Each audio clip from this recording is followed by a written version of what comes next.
So now with the heme chapter, we're basically up to multiple myeloma, which even in step one was one of the major topics, mainly because this is one of those chapters that has many different forms of presentation. Right, so that's going to be the first topic we're talking about. So of course in the CK book, they give you this little memory rerun over here, reminding you of the whole crab aspect of things. And right away from that crab mnemonic itself, you can tell that this topic, has many forms of presentation, right? So you can get a patient who might be coming in because of a primary renal problem. You get a patient coming in with a primary anemia problem, or even more commonly on step, not so common in real clinical practice, but more commonly on step, you might actually have a patient that came in with lytic bone lesions, right? And step 1 and CK loves lytic bone lesions because lytic bone lesions are also a major involvement with cancer. Right? It's a cancer that can metastasize. Oh, what is it doing this for? Metastasize to the bone. So that at that point it becomes even more problematic because you have to be very careful with that aspect of things. So I want to make sure we go back and look at this as well. All the different cancer lesions that can metastasize to bone. Some cancers metastasize to bone and cause lytic lesions, while some cause blastic, non-lytic lesions, the opposite of that. So we're going to be looking at all of that. And those are some of the major things to watch out for. The C in CRAB is really just a way to help you catch multiple myeloma. So like if you have a patient that you think might be a multiple myeloma patient, you want to make sure that you find the hypercalcemia if they gave you labs. If they didn't give you any labs, then the other thing they can do is now you have to revise endocrine, they can give you a patient who has symptoms of hypercalcemia, right? So that was your thrones, groans, and psychiatric overtones, all of that. So like constipation and symptoms like that. So, there's a lot of ways to make multiple myeloma a very clinical presentation because no patient is ever going to come in telling you, hey, I think I have multiple myeloma, right? So that's where we as physicians have to step up and figure out exactly what the problem is.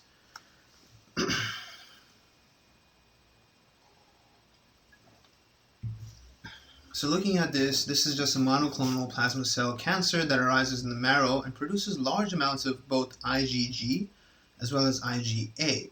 So when you look at this thing and they show you there's an M spike, you want to make sure you don't fall for the mistake that most students in step 1 did where, many new students will consider that the M spike is an IgM spike. It's not. It's not IgM, it's IgG. So that's one thing to keep in mind.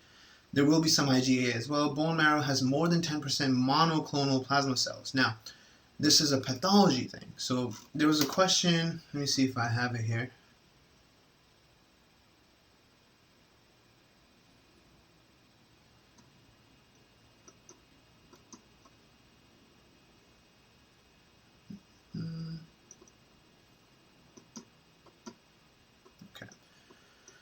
There was one question on NBME that really confused a lot of people by talking about this whole monoclonality of things, right? So many people, and even I personally, don't have a very strong understanding of the whole concept of something being monoclonal. But the basic way I would teach it to someone is that generally speaking, your plasma cells should not be all or more than 10% monoclonal, right? Monoclonal means they all, as the word will tell you, monoclonal, they all look the same.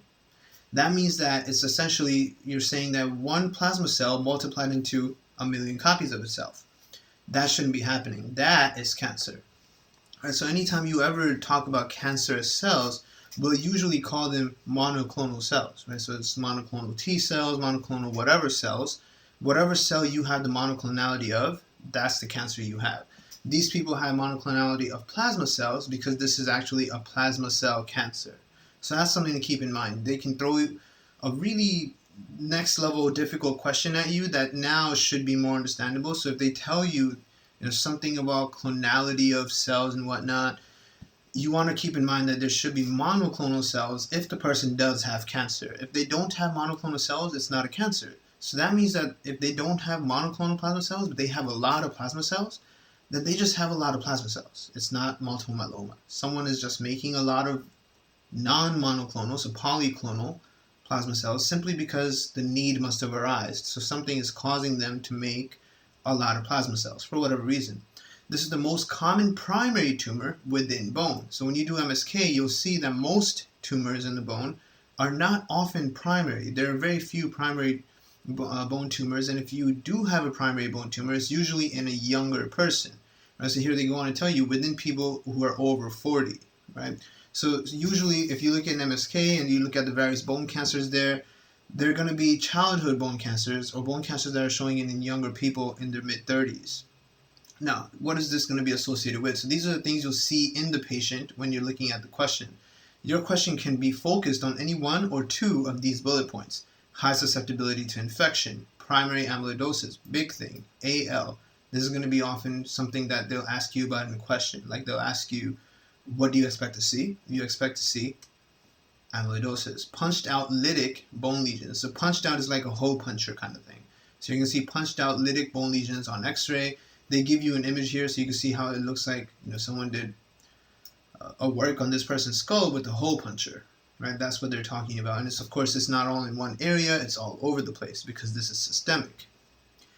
M spike on serum protein electrophoresis, which is actually due to IgG. So normally it's supposed to look like the blue line is, right? The person will have a lot of albumin and then of course all these other things, but these other things are supposed to be lower. So this is the normal tracing, the blue line. Now you have this M that's forming because of the gamma being much higher, almost as high as the albumin, which is not normal. You're going to find Ig light chains in their urine, which is one of the easiest things to check for, and this is going to be relevant in CK, since CK questions are going to be what's the next best step. So you're going to find a lot of Ig light chains, which is related to this and the fact that you're making so much IgG and IgA in their urine. It's very easy to find, but urine dipstick is going to be negative. You can't really detect it with just a urine dipstick. Urine dipstick is negative. It's only going to be able to detect albumin, which pretty much everyone is supposed to have some level of. And then you get this strictly step one thing, not really a thing that CK is going to ask you about, which is the rouleau formation that looks like this. So I put this electron microscopy image in the book to show you what they're talking about. So all the red blood cells are sticking together, right? And we see this in sickle cell as well, right?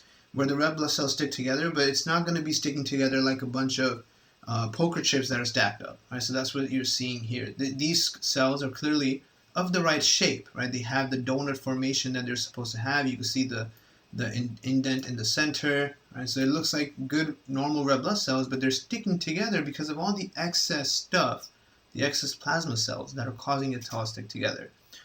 You get these numerous plasma cells with clock face chromatin and intracytoplasmic inclusions containing immunoglobulin.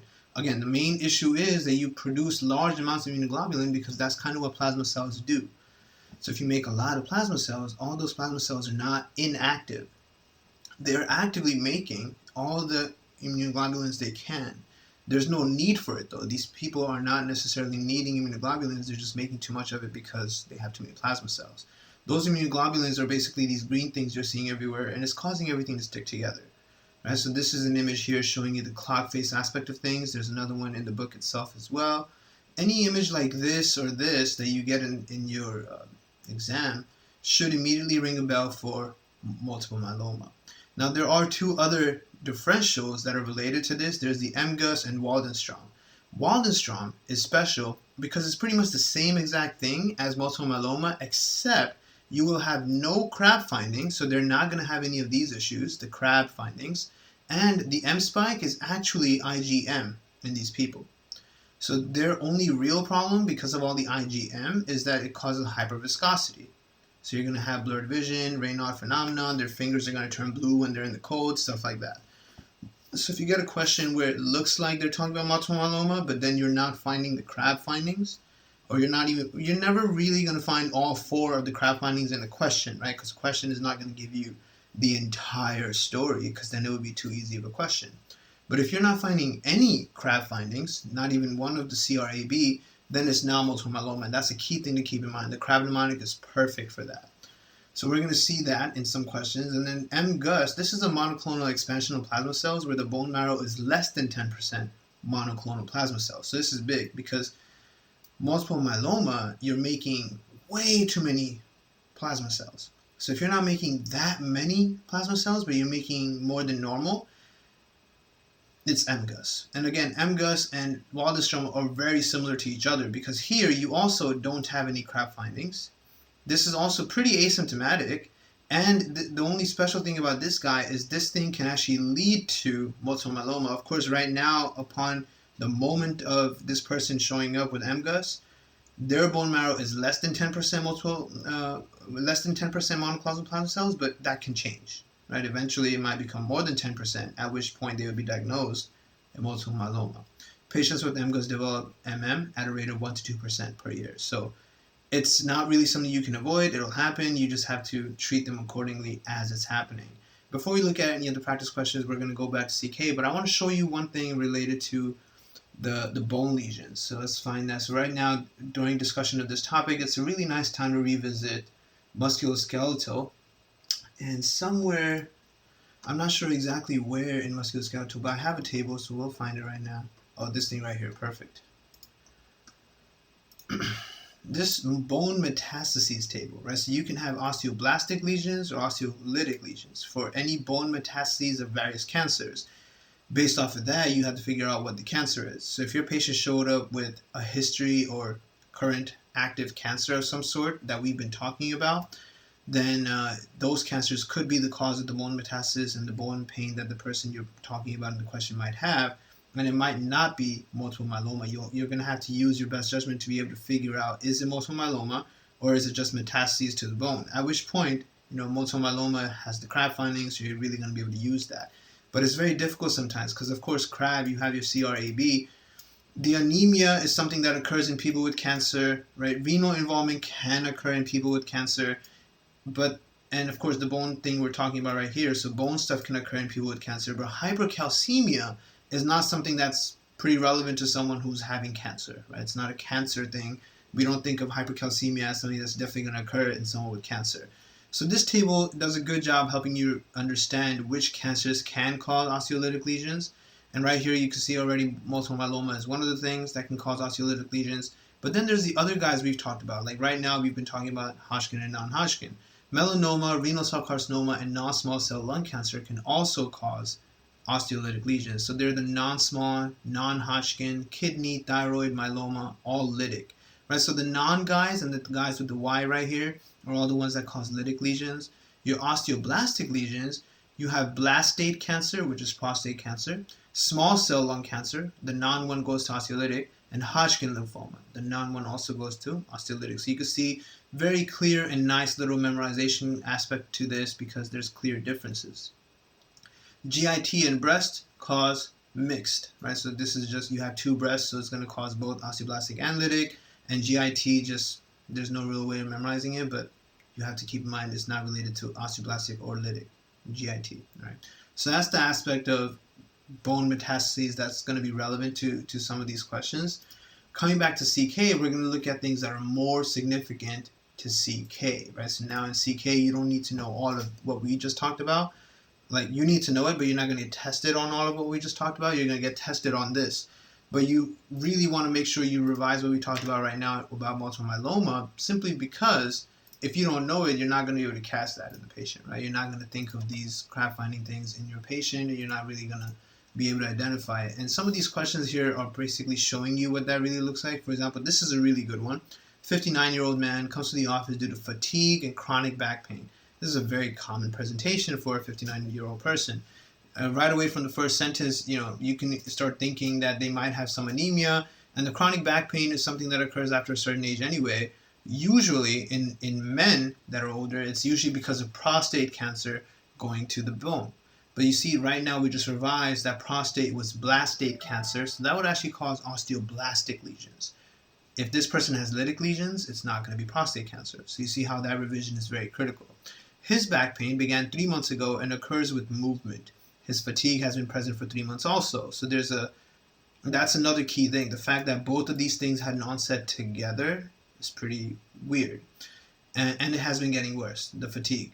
Lab reveals normocytic anemia and mild hypercalcemia, which right away is supposed to raise your suspicion for multiple myeloma to nearly 100%, because hypercalcemia really has only been relevant to PTH issues that we did in endocrine.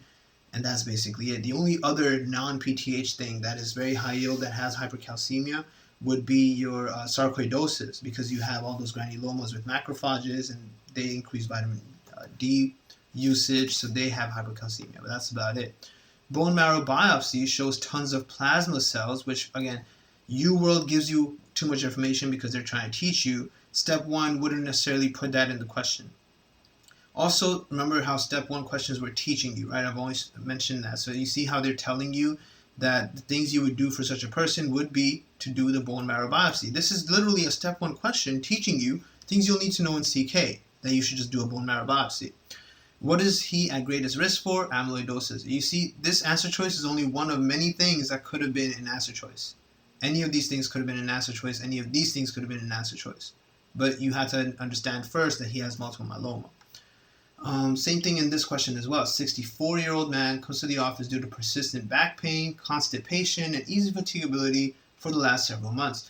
Again, another very common presentation for a 64-year-old man. Like, this is not that far-fetched. I'm not surprised that he has back pain. I'm not surprised he has fatigue. And I'm not heavily surprised he has constipation either. Constipation is a very common thing in America. Blood pressure is fine. Pulse is fine. He has dry mucous membranes. Then they give you the labs where you immediately see hemoglobin is low, right? MCV is pretty normal. Remember, 80 to 100 is usually considered normal. Blood urea nitrogen is high, so something's dying. Creatinine is very high, so he has renal involvement. Total protein is high, and albumin is normal. So whatever is increasing his total protein is not the albumin. That's supposed to remind you. So right away, let me tell you what you're supposed to start seeing. First of all, the constipation should trigger in your mind the fact that there's some level of possibly hypercalcemia. Hypercalcemia causes constipation. That's the moans, groans, psychiatric overtones, and thrones. The throne is your toilet, so that's one of the parts of your memorization tool for hypercalcemia things. And then the fact that his total protein is high, but his albumin is normal, the only other thing that you should come to your mind is the M spike, right? Total protein would encompass everything that I'm basically shading right here. So all of this stuff, that would be your total protein. But if you did this patient's total protein, it would also encompass all of this. And his total protein is only possibly high because he must have an M spike.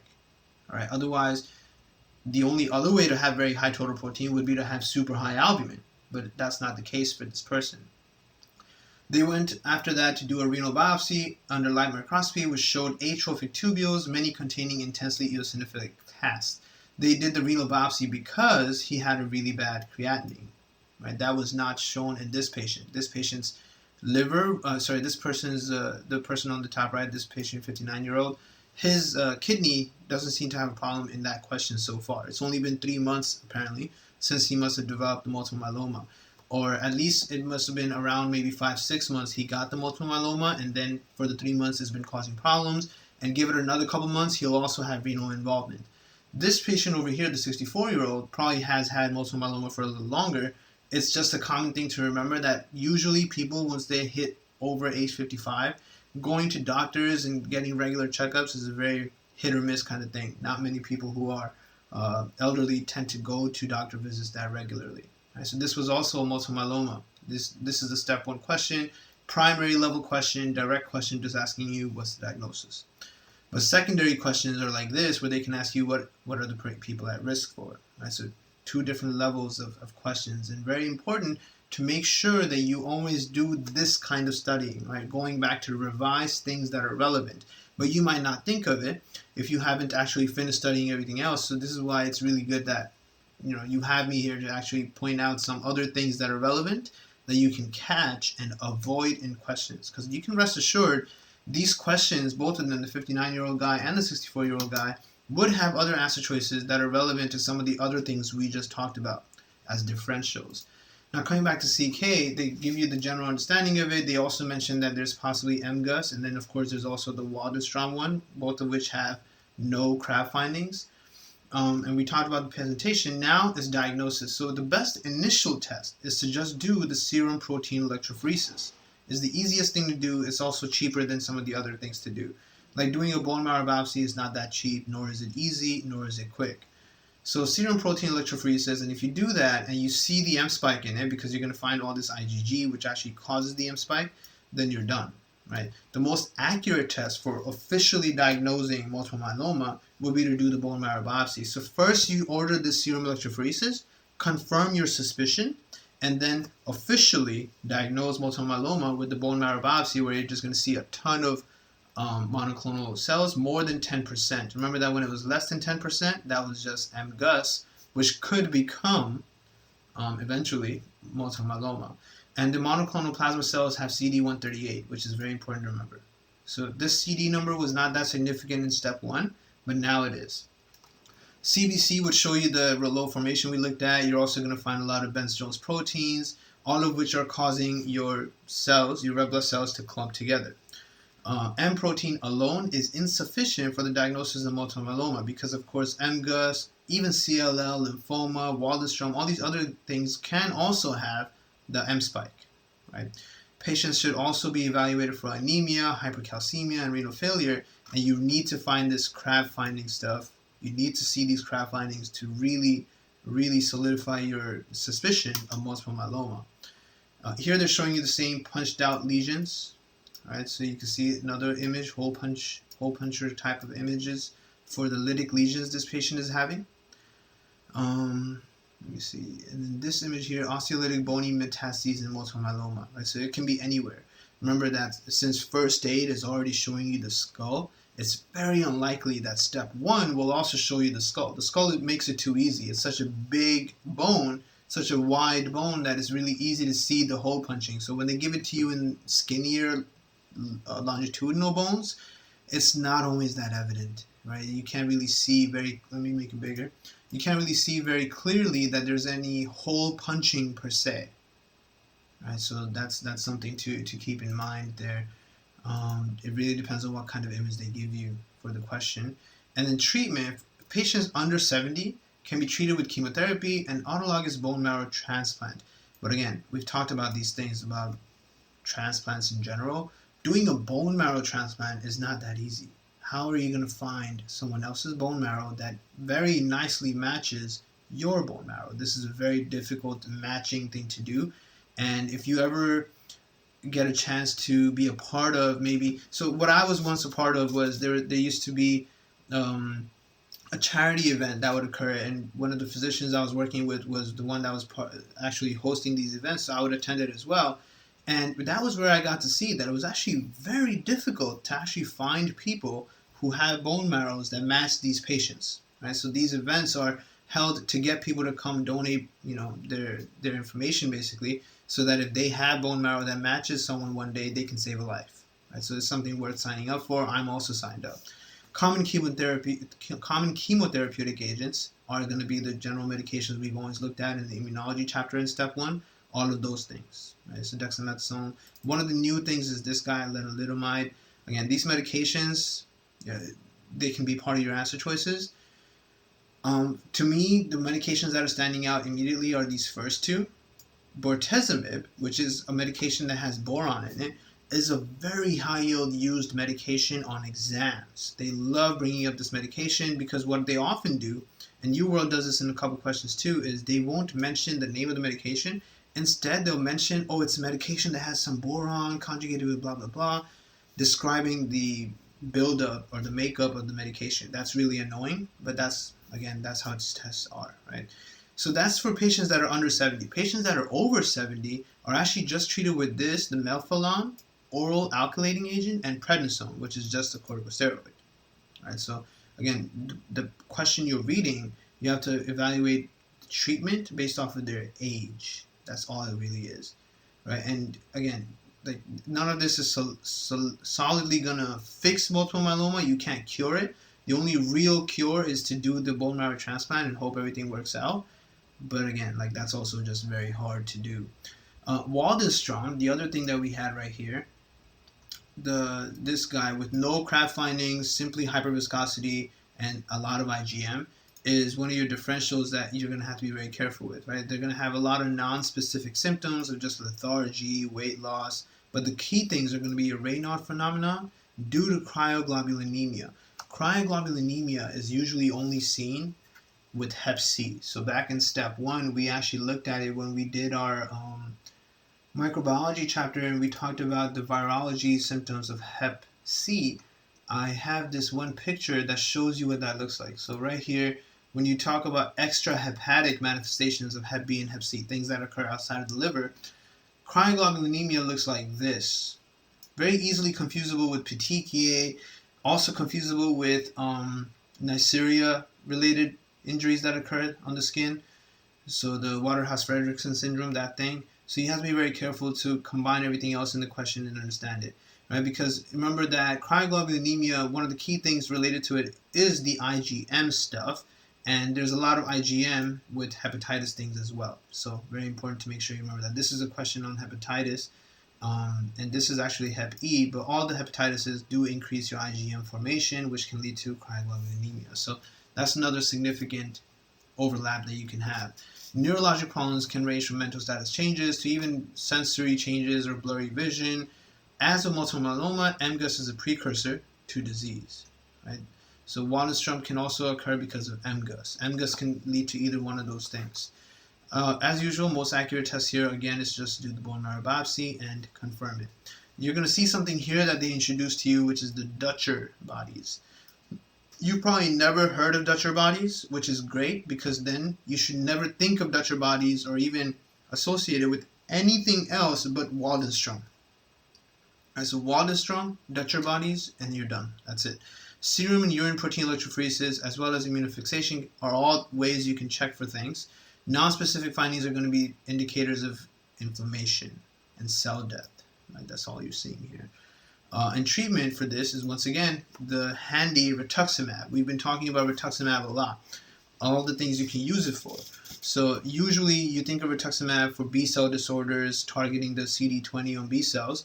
But as I mentioned to you guys, I have a friend who uses rituximab regularly. Every few months she gets the IV infusion for pemphigus vulgaris. Right? So there's a lot of uses for rituximab, very high-yield medication, both in clinical practice as well as exams.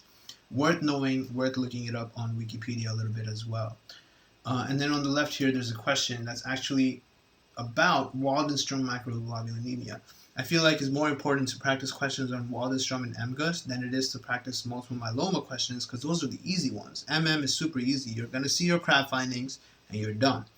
Waldenstrom and MGUS don't have CRAB findings, but they still tend to present very similar to multiple myeloma, as you'll see in this question. So this is a 74-year-old man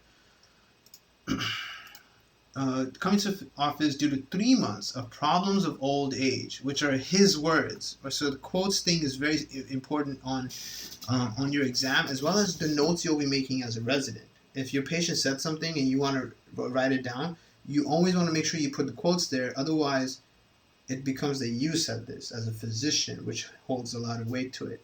But he's calling it problems of old age. Okay. He has daily temporal headaches,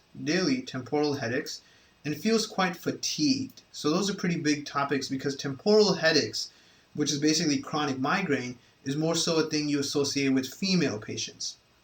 Being quite fatigued at his age is completely normal for the most part. Intermittently, his ears ring and his eyes become blurry. So ears ringing, tinnitus is also very common at old age. Blurry vision is common in old age. Both feet feel as if someone is sticking them with electric pins. So he has some level of, what do you call this? Neuropathic pain. Right? This is basically neuropathic issues. Generally speaking, when patients present with this electric pins thing in their feet, it's usually patients who have diabetes that is getting very bad. But we haven't seen any diabetes in this patient yet. And this is usually targeted with gabapentin treatment, and the patient is usually going to be okay. He used to smoke cigarettes, but now he uses vaporized nicotine. His medical history is perfectly fine. His vitals, perfectly fine. He appears well. He has some cervical lymphadenopathy. So lymphadenopathy should always ring a bell for one of two things, infection or cancer. We've seen how significant lymphadenopathy can be with cancer, right? With Hodgkin and non-Hodgkin lymphoma, you're seeing weird unilateral lymphadenopathy. You immediately think something around Hodgkin. Cardiopulmonary exam is normal. Hepatosplenomegaly is present, so there's hepatosplenomegaly. Fundoscopy shows dilated, segmented, and tortuous retinal veins. There are sensory deficits in his feet, but reflexes and strength are intact. Now they give the big deal, right? This is the part where labs don't lie, is something I've been saying lately, right? Labs don't lie. So let's look at what's happening. So he has anemia, which is actually one of your crab findings. Keep in mind, when they say no crab findings, I don't think they remembered that the anemia is one of your crab findings. And this is where many students get confused. And so you have to be very careful that the crab findings, the only thing from the crab findings that you're not going to find in the other two disorders are the C, R, and B. The anemia can be in anyone.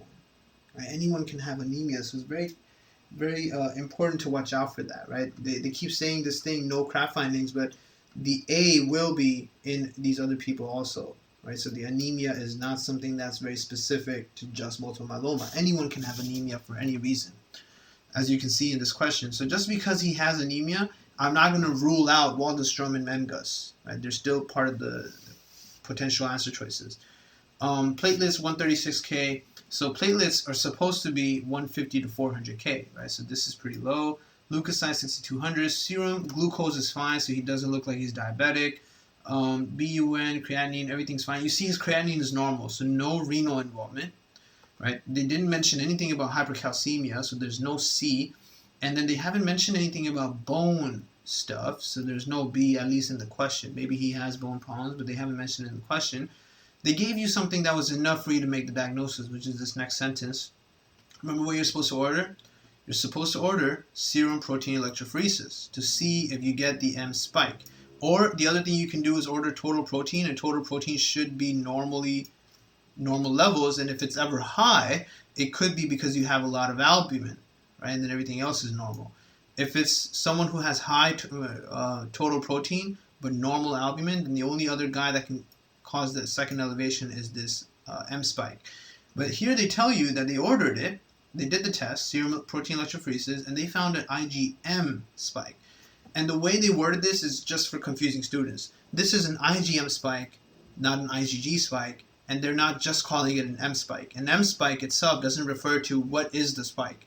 M spike is just the name of the fact that you have that M shape on this chart, right? So like this table has this M shape to it, like that. That's the M spike. But what's actually causing the M spike is an IgG or IgM, and they tell you here it's an IgM, so this is not multiple myeloma. So 20% of the people still chose multiple myeloma or MGUS, and they were wrong. This patient has Waldenstrom macroglobulinemia. It's a lymphoblasmocytic malignancy characterized by the excessive production of IgM antibody from monoclonal plasma cells. Clinical manifestations are mainly just going to be hyperviscosity issues. So you get the neuropathy, cryoglobulinemia, all the simple things that he's presenting with that are very non-specific. They're usually seen in other diseases, as I mentioned as I was reading the question. Peripheral blood smear could show, again, the same rouleau formation because that's occurring due to all the IgM causing cells to stick together. Serum protein electrophoresis is an important screening study where you basically end up diagnosing it all. Right? So he has an IgM spike, and his bone marrow biopsy showing more than 10% would be the thing you would have to look for to figure out multiple myeloma. But we didn't do that in this question yet, so we don't know. They didn't do a bone marrow biopsy for the patient. If you do the bone marrow biopsy for this patient, generally speaking, you're probably going to see less than 10% because it's not multiple myeloma. All right? So that's the differentials you have to work with. Very high yield topic, multiple myeloma in general. Both of the multiple disorders, multiple myeloma and multiple sclerosis, are extremely high yield simply because they involve so many different organ systems, so many different presentations. Next thing they talk about here is the amyloidosis, which again you do see in multiple myeloma. Extracellular deposition of amyloid protein fibrils resulting from a variety of causes, classically a disease of the elderly. Clinical presentation depends on the type, amount, and tissue distribution of amyloid. In the most common forms of systemic amyloidosis, primary AL and secondary AA, the major sites of clinically important amyloid deposition are in the kidneys, heart, and liver. In some disorders, amyloid deposition is limited to one organ, such as the cerebral amyloid angiopathy and Alzheimer's disease. If you need to revise your amyloid issues, I believe that was discussed somewhere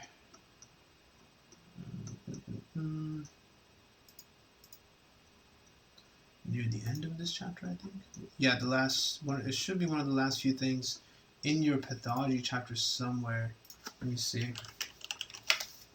Yeah, so it's in pathology cellular injury, right? Amyloidosis, all the different types of amyloidosis you can have. It's in the step 1 book, and they tell you which kind of things you see in which one. The one we're looking at right now is this one right here, primary AL, light chain from IG. That's it. The other things that occur, like the one that they just mentioned in one organ system, that one is going to be isolated. It can occur in atrial, from atrial fibrillation people, normal aging one. Right, you can have the Alzheimer's disease one, the one they just mentioned, beta amyloid getting stuck in the brain. Right, so all of that. There's many different forms. Worth revising so you can have a general memory of it, but you don't need to know it like solidly. The ones you do need to know solidly are just the first ones. Everything systemic. These guys, very high yield. And then here, there's another question where a lot of people were confused. So you can see the correct answer was SPEP. Just do the protein electrophoresis. But only 35% of people picked it. So let's see why they were so confused. For one thing, this is unique in the fact that all questions we looked at were men. This is a female. 64-year-old woman comes to the office due to bitemporal headache that has slowly worsened over the past week. So bitemporal headache in a woman is a little more common, but this doesn't give away anything. Like, my suspicion has not raised for one specific thing so far. It could just be chronic migraines. She also has dizziness, blurry vision, tingling, and numbness of her feet.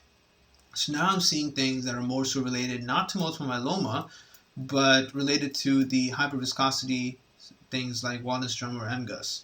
She has had no fever or jaw pain. She has a history of... Oh, so the jaw pain was very important, right? You want to see if she has any jaw pain, because if she had jaw pain and headache, then that's your temporal... which one was it? Where you just immediately need to give the patient prednisone. So that would be temporal arteritis. Right? This is the guy that has women who have temporal artery involvement, so they would get jaw pain, as well as headaches. But it'll be unilateral too. So she doesn't have any of that. Unilateral because it involves one temporal artery, not both sides. So it's not temporal arteritis. Great. She has a history of hypertension for which she's treating it with lisinopril. No smoking or drinking. Looking at her vitals, I mean, blood pressure is kind of high, but that's about it. Physical exam. So this blood pressure being high, personally, I wouldn't be highlighting it. Usually in vitals, I highlight everything that's abnormal, right? But I wouldn't highlight it simply because they already told me she does have hypertension with a history way before her new issue of things. But at the same time, I will highlight it because one of the things that blood pressure causes are headaches, and she has headaches. If she is presenting with something not related to blood pressure pollens, I wouldn't highlight it though, because I expect her to have not completely perfect normal blood pressure, since she only takes one medication for her hypertension. And we've already seen hypertension is usually treated with a cocktail of medications, more than one thing. Physical exam shows moist mucous membranes, normal tympanic membranes, no any tenderness. Bilateral pupils are fine, visual acuity is decreased in both eyes, and fundoscopic exam reveals all these tortuous retinal veins, just like our previous question. This guy, not this question, actually, one of the ones we looked at in the step 1 book. That guy, let me go back to that real quick.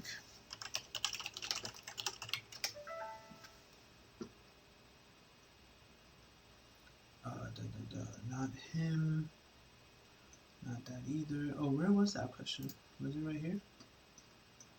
We only did this question here. Oh yeah, it was him. Yeah, fundoscopy, same thing. You see tortuous retinal veins, right? Why does this person have these tortuous, messed up retinal veins? It's because, again, blood is just clumping up. So it's clumping up in the eye as well. Facial sensation and strength are normal. Bilateral upper and lower extremities are fine. There is decreased pinprick sensation in the feet. Right, this is something, as I said earlier, you can see in diabetes patients, and we actually need to evaluate this in diabetes patients, right? You tell them to take their shoes off, and you kind of see if they can feel when you run a pen on their sole of their foot. Lab results: CBC, hemoglobin is 11.2, platelets 180K, nothing crazy. Creatinine is fine, calcium is fine, protein is fine, albumin is fine. So everything looks pretty normal, but there's inflammation. ESR is high. What's the next best step? So a lot of people fell for other answer choices. Some people chose temporal artery biopsy, but we ruled that out. It's not temporal arteritis because she would have jaw pain. Also, it would be on one temporal artery, so the headache would be unilateral, not bitemporal. So that was an irrelevant answer choice. And then 20% of people chose to order a hemoglobin A1C, which is basically a diabetes test. But diabetes wouldn't be presenting in this manner. People with diabetes don't come in telling you, oh, I've been having bitemporal headaches. That's just not what they usually present with, right? In fact, most people that come presenting with diabetes don't know they have diabetes and actually don't have any symptoms. It's something you just find out when you order their labs and you see high glucose, right? So it was pretty irrelevant answer choice in that manner as well. So this patient with a week of headache, dizziness, blurry vision, large gamma gap with the difference between total protein and albumin. So what you notice in this person is that the total protein is pretty high, but albumin is normal. That means there must be an M spike, because clearly the albumin is not what's causing the total protein to be high. All of these things in association with the sausage-linked retinal changes, the tortuous veins, suggest hyperviscosity syndromes due to Waldenström microglobulinemia. So you just pick that as an answer choice and you move on. And then they describe you, of course, all three of these things, MGUS, multiple myeloma, and WM, are just checked with protein electrophoresis to check for what is the protein, right? Because clearly there's a big protein gap here. But it's not albumin, so you have to check what it is. And that's generally it. Here they do a little revision of the types of amyloidosis, but I just showed you this is better discussed back in the Step 1 book, where one of the other, so the top half of that page from the Step 1 book is super high yield, but so is the very bottom half of that, because they also discuss transthyretin there. Transthyretin, also known as prealbumin, is another big amyloidosis thing you need to know about. Right? And treatment of amyloidosis in general is just going to be to do chemotherapy and autologous stem cell transplant. That's generally it. Chemotherapy agents are similar to the same ones you use in multiple myeloma. If it's secondary amyloidosis, something else is causing amyloidosis, then you have to treat whatever else is causing it. But then you would have to figure out what type of amyloid is it. Right? So amyloidosis isn't always related to multiple myeloma or Waldenström. It could be due to one of the other things on that page in the Step 1 book. So you want to make sure you catch that. Right? Neutropenia is not that big of a topic. There's not much to talk about on this topic. So you can just check it out. Neutropenia just means you're making more. If you become neutropenic, you have a lack of your neutrophil count is less. It's less for some reason. You have to figure out why. Why are you unable to make it? And there's a bunch of ways to check for that. But generally speaking, you would just do the CBC with the smear to see why is this person not making enough neutrophils. That's neutropenia. If you also have other things like thrombocytopenia as well as anemia, then that's considered pancytopenia. Right? Everything is low. At which point you need to go ahead and check bone marrow. Right? Is the bone marrow not making all of it? Maybe there's fatty infiltration in the bone marrow. Then you can start figuring out what other problems could have caused it. All right?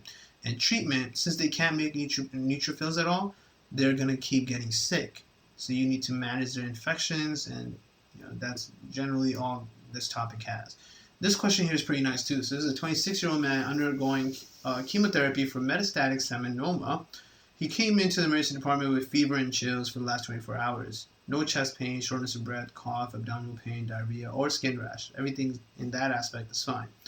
But then, of course, his temperature is high because he must have some infection. Right? He came with fever and chills. Exam shows mucosal pallor, which is related to having possible anemia.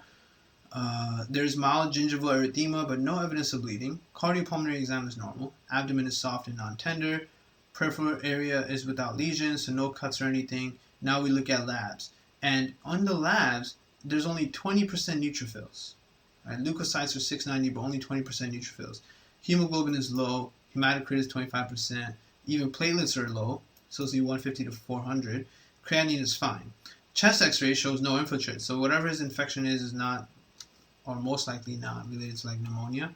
Urinalysis is normal. He's admitted to the hospital. What is the most appropriate initial therapy for him? So first question is, what's the next best step? Admit him. So that's what they're teaching you here. Then the second question is, now how do you treat this patient? Piperacillin, tazobactam. 40% of people got this right. The wrong answers were acyclovir, ceftriaxone, and vancomycin. But some people picked it clearly because only 40% picked the correct answer. Piperacillin, tazobactam. If you don't remember where this medication was mainly used, this is a huge anti-pseudomonal medication. You remember back in Step 1, sketchy micro, for the image for Pseudomonas, you had pseudo Mona Lisa, the fake Mona Lisa taking a bath in her tub, because hot tub folliculitis was one of the things for Pseudomonas. On the other side were all her suitors for Pseudomona, all the men that were into her, and one of them was a guy playing some music on a pipe. He's the piper. That piper is supposed to remind you of piperacillin. All right, so piperacillin is mainly used for anti-pseudomonal stuff, and this guy undergoing chemotherapy most likely has neutropenia. But our guy also has low platelets, so he most likely has pancytopenia. They go on to tell you this patient has febrile neutropenia, right, which is this topic, fever in the context of neutropenia, neutropenic fever. Fever with no obvious focus of infection because he has normal chest x-ray, normal urinalysis. So it's not a pneumonia problem, it's not a UTI problem. Patients with ANC less than 1,000 are at a huge risk of bacterial infection due to absent neutrophil-mediated inflammatory response. He doesn't have enough neutrophils. Chemotherapy may also lead to disruption of the skin and mucosal barrier of the mouth and GIT, resulting in mucositis and subsequent translocation of bacteria into the blood, which they didn't really check the blood for any infection, right? Monotherapy with an anti-pseudomonal beta-lactam like cefepime, meropenem, or piperacillin-tazobactam provides both gram-negative and gram-positive coverage. So basically, you're using broad-spectrum bacterial coverage, not viral coverage, not something specific, right? So those were wrong answer choices. You needed something broad-spectrum for this guy. Clearly, because when we checked everything, we couldn't figure out what infection he has. So you start that, and then the next step after that would be to check what is his infection. Once you find out exactly what bug is causing the infection, you could order more specific antibiotics. Eosinophilia, we talked about that if you ever see a person with very high eosinophils, for whatever reason, the first suspicion should be that do they have cancer, a blood cancer, right? That's the first thing, because the only reason you could have eosinophils is because you're having allergies that are acting up, you have asthma that's not very well controlled, and then the parasites. All your parasites increase your eosinophil activity. Collagen vascular disease is probably one I would definitely remove from here, because not only have I never seen that in a question, it's just not something that ever really gets tested with eosinophilia. Like, that's not the biggest problem if you have someone with collagen vascular disease. Can you get it on a question? Of course you can, but I've just never even possibly seen it in any question that I've been teaching with people. So it's just not a thing worth remembering. So I just think of it as a NAP, right? Just a NAP. Neoplasm, parasites, and allergy/asthma. Just NAP, right? Not NAACP. That's too much. Eosinophilia is something scary, because if the person who shows up has high eosinophil count, but they don't have allergy, asthma, and they obviously don't have a parasitic infection, which is pretty rare in most of America. Some states do get a lot of parasitic infections just because of the place of the state. But, like, for example, in New York, getting a parasitic infection is pretty low. No one's really out there in New York City playing in woods or something, or eating or drinking something that would infect them with parasites. So depending on the state, if they're mentioning it, maybe parasitic involvement could be something, but it's very rare as well, right? So an absolute eosinophil count more than 500. Eosinophilia can be triggered by the overproduction of certain cytokines or by chemokines that stimulate the migration of eosinophils into peripheral blood. Eosinophilia may be a primary disorder, but is usually secondary to one of these other causes. The most common cause in the developed world is just allergies acting up, whereas in the developing world, parasitic infection, which is very common, for example, in India, that's what you're going to expect, right? But if you have someone in a developed world, basically in America, and they don't have allergy or asthma, you immediately start considering, do they have some kind of leukemia or lymphoma, all right? Elicit a travel, medication, atopic lymphoma, leukemia, and diet history. You need to check everything. Have they gone somewhere where they could have gotten a parasitic infection? Are they taking a medication that can make them get more eosinophil production? Are they having some kind of atopic allergy? Or do they have the big guy, lymphoma, leukemia? Right, so these first three things are usually pretty easy to check. Atopic stuff will be physically visible. You're going to see their skin has some kind of rash because maybe they have a nickel allergy, right? So if they're wearing a watch or something with nickel, you would see the rash on their skin. Pretty easy. You're done. Medication, very easy to check. You just look at their medication list. If any of them are supposed to cause eosinophilia, now you're at ease because you get why this patient has eosinophilia. And the travel, also very easy. You just ask, have you gone anywhere? So those three things are very easy to check, and then you have to order the lymphoma leukemia stuff with looking at their entire peripheral smear and stuff like that.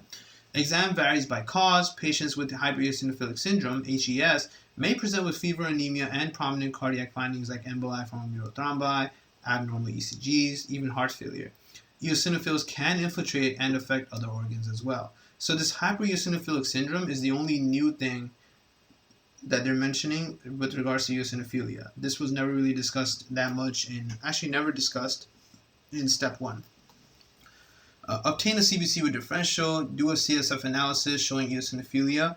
And if you see this, CSF showing eosinophilia is suggestive of a drug reaction or infection with coccidioid or some kind of parasitic helminth.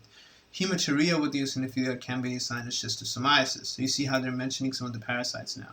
Schistosoma causes bladder cancer, right? So if you see hematuria and you see eosinophils, that's the step 1 topic of schistosoma infection. Treatment, new onset cardiac findings related to HES and eosinophilia way over. Remember, more than 500 was bad enough. Here we're talking about more than 100,000, as well as drug reaction with systemic symptoms or eosinophilia. All of these things must be spotted early and should be treated with steroids, as well as discontinuing whatever is causing the eosinophilia. You need to stop this. Stop it. Transplant medicine. So 3 types of tissue transplantation are increasingly used to treat diseases. We just saw this in some of our answer explanations, right? They all had the autologous transplant. This is the most common one. Autologous is transplantation from the patient to himself. That's why it's called auto, like an autobiography. You write your own biography, so this is your own bone marrow transplant. This is the easiest one to do because, of course, your own bone marrow matches with you.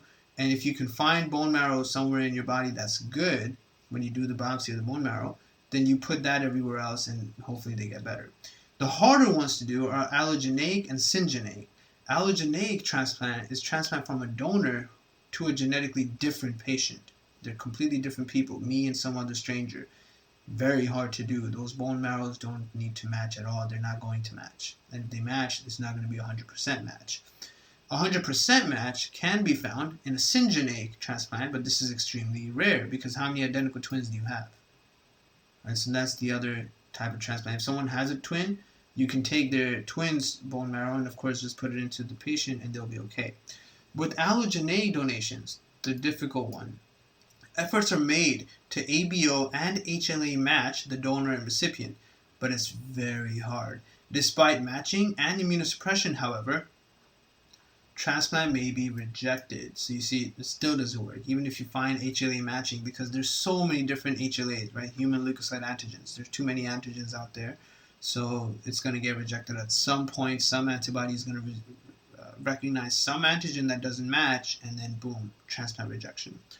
Graft versus host disease is a complication specific to allogeneic bone marrow transplant. This is graft versus the host. The graft is the one attacking the host. That means that the graft has antibodies in it that is looking at the patient, and the graft is like, whoa, who is this person? And you kill the person. It's the other way around. Usually the person will find something that came into them and kill it.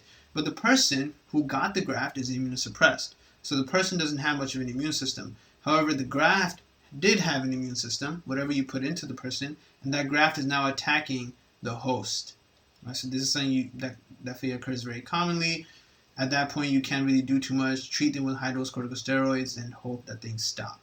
Typical post-transplant immunosuppression regimens include prednisone, the most common one, mycophenolate mofetil, tacrolimus to suppress immune-mediated rejection, and TMP-SMX, as well as ganciclovir, fluconazole. All of these are stuff discussed in the immunology chapter of step 1, as well as in the pharm chapter of step 1. In step 1, first aid, if you go to immunosuppressants right here, immunology, right? All of these medications, right? So you see the mycophenolate mofetil, you see your cyclosporin, tacrolimus. You can see where you use it from the indications chapter. The indications line over here. But generally speaking, they're all immunosuppressants, so they're all ways of suppressing rejection. The other thing, a variant of graft versus host disease, is graft versus leukemia effect, which is great. So what this means is that the graft is actually killing the leukemia in the patient. That's awesome, right? That can occur. In which leukemia patients who are treated with an allogeneic bone marrow transplant have significantly lower relapse rates than those treated with an autologous transplant, a transplant where you took the bone marrow from the same person and put it into them. You could take bone marrow from the leg and put it into them, and hopefully it'll work. But it doesn't work because your own bone marrow wasn't perfect to begin with, right? That's the reason they have a problem. So sometimes the graft can actually kill the leukemia, and they have far fewer relapses. This difference is thought to be caused by a recognition of leukemia cells by the donor T cells, and the donor T cell kills the leukemia, which is hopeful because now you start seeing ways you could possibly get rid of leukemia, and this will one day, eventually, for sure lead to a treatment, a cure for leukemia. Right? And then diseases associated with neoplasms is just a chapter for your own revision. This stuff is a long list of things that are hints in questions, right? So, like, for example, if you get a patient with acanthosis nigricans, the first thing you should think of is a person who has obesity or diabetes. But hyperpigmentation and epidermal thickening, as well as seborrheic keratoses, are also key signs of visceral malignancy, usually stomach cancer. We also saw stomach cancer had the sign of lesser Charlotte, which are all the little black things coming out, the seborrheic keratoses all over the back. Right? But it can really relate it to many things. So again, these conditions are things you see in patients, and then you start considering a cancer they might have, and you need to have this suspicion to be able to order things, right? But these connections are usually pretty straightforward, and you can definitely make it. It's not that far-fetched. For example, we all know neurofibromatosis type 2 is related to acoustic schwannoma. We all know that NF1 is related to Fields. Right? These are all things that are known. Dysplastic nevi, if someone has a lot of dysplastic nevi, you need to evaluate them for malignant melanoma, and so on. These are all connections that were taught in step 1 that you may have forgotten. So if you don't remember them, if you don't know that when a person presents with myasthenia gravis, that you should start thinking of thymomas, then now you should go revise that. The other one was Lambert-Eaton, right? Lambert-Eaton should be on this page too somewhere. Oh, no, they didn't list all of it. So Lambert-Eaton also has relation to small cell lung cancer. So there's a bunch of relations of things, conditions that cause or are associated with cancers occurring concurrently. Right? So these conditions are usually given to you in a question, and then you have to evaluate the fact that, oh, I know what this question is about. This is about this patient having, etc., cancer, whatever cancer, because of the condition they have. Right? So very important to be able to make these connections. Worth spending time on, revising, and if there's any one of these you don't remember, you go back and check it. Right? Go back and look at it. Here, this question that only 25% of people got correct. That was one problem. The other problem is that 60% of people chose the same wrong answer. That's also weird. So this question says, the home hospice nurse tending to a 74-year-old man with advanced colon cancer reports that he is refusing to eat. Okay?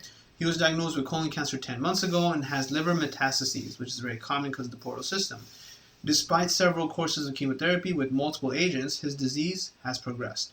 Over the last 2 months, he has lost 50 pounds and has become increasingly cachectic. He has no nausea or vomiting, but is experiencing profound appetite loss. He does not want any invasive procedures. He wishes to spend more time with his family and is willing to take any medication that will help him feel better. His liver has several palpable nodules because of the metastases. What is the best pharmacologic agent for his anorexia? So basically, he's already in hospice care. This is end-of-life treatment. This is an ethical thing, right? This person just wants to spend his final few moments with family. So what do you give him? The reason people fell for synthetic cannabinoid is because this is actually something you use for patients who are suffering with either HIV or cancer and aren't eating. Cannabinoids and weed in general increases hunger. But that's not what the question was about. Right? They're asking what's the best pharmacologic agent for his anorexia, but we also need to make sure he's going to be okay in sense of going home, staying with family, surviving a couple non-painful months with family. So this is something new that I didn't know about. You can give progesterone analogs. Cancer-related anorexia, cachexia syndrome, CACS, is a hypercatabolic state associated with weight loss, anorexia, and an excessive reduction in skeletal muscle. Becoming cachectic is a common thing in cancer. We all know that patients who have cancer lose weight. Weight loss is multifactorial and thought to be a result of systemic inflammation in addition to caloric reduction. They just don't feel like eating. Nutritional counseling and supplementation with enteral or parenteral feeding do little to reverse CACS. So even if you gave him a synthetic cannabinoid and he ate a little more, he would still have anorexia. Pharmacologic intervention with progesterone analogs like magestrol acetate or corticosteroids, another possible answer choice, is effective at increasing appetite, causing weight gain, because remember, prednisone causes weight gain, and improving well-being. In patients with longer life expectancies, progesterone analogs are preferred over corticosteroids due to their decreased incidence of side effects. Corticosteroids have a lot of side effects. Progesterone analogs in a male 74-year-old won't have any major side effects. Although synthetic cannabinoids like dronabinol are useful in advanced HIV cachexia, large studies have demonstrated little benefit in anorexia and weight gain and cancer-related cachexia syndrome. The reasons for this remains unclear, but the point is you don't use it. That's all you need to know. Although cannabinoids are mildly better than placebo and CACS, progesterone analogs are far superior. So progesterone analog was the correct answer choice, not the synthetic cannabinoid. Very interesting question. A lot to learn, right? So this question was one that I had never known about, and it stuck to me after I looked at it. So definitely worth putting here, right? And then we're done. We're done with hematology. We're finished with that. Now, the next thing we're going to be jumping into is going to involve, actually, we're going to not really be looking at infectious disease together because this is basically a revision of microbiology. We're going to jump from here to the next big thing, which is your, not even MSK, right all the way to neurology. Neurology is a huge, very important, difficult chapter that was also very difficult in step 1, mainly because there was a lot of tracks to memorize, the eye was involved, the ear was involved, there was a bunch of stuff there. Now we're going to be looking at each disease and how to treat them. What's the next best step? And that ends up being pretty difficult sometimes because, as we've seen already, what's the next best step for a person presenting with dementia can be very different based off of what type of dementia you suspect, so on and so on. For revising infectious disease and revising MSK, the best thing to do is just to use the book and simultaneously revise those microbes from step 1 because they're all going to pop up in this infectious disease stuff. All the different things that cause pneumonia, right? All the different things that cause eye infections, and of course, there are different things in different ages, right? Older people get infected with different things. Younger or newborns or teenagers get affected with different things. CNS infections and so on. All of these are things that are strictly step 1 tests. And if you look at it real quick, there's a bunch of really good practice questions that are all throughout the book. But the majority of questions are just about step 1 level microbiology. Nothing crazy. There's no next best step that you really have to worry about too much. And when there is any next best step issue, I have the tables here for you guys as well. But the general concept is that there's not much to study for CK specifically in infectious disease. I will go through it for myself and check if there's anything I need to talk to you guys about, and we'll discuss that in the next session. But for now, we are done with hematology and oncology. All right, so enjoy the rest of your night, guys, and then I'm going to send out a mass email now, and I'll talk to you guys again soon.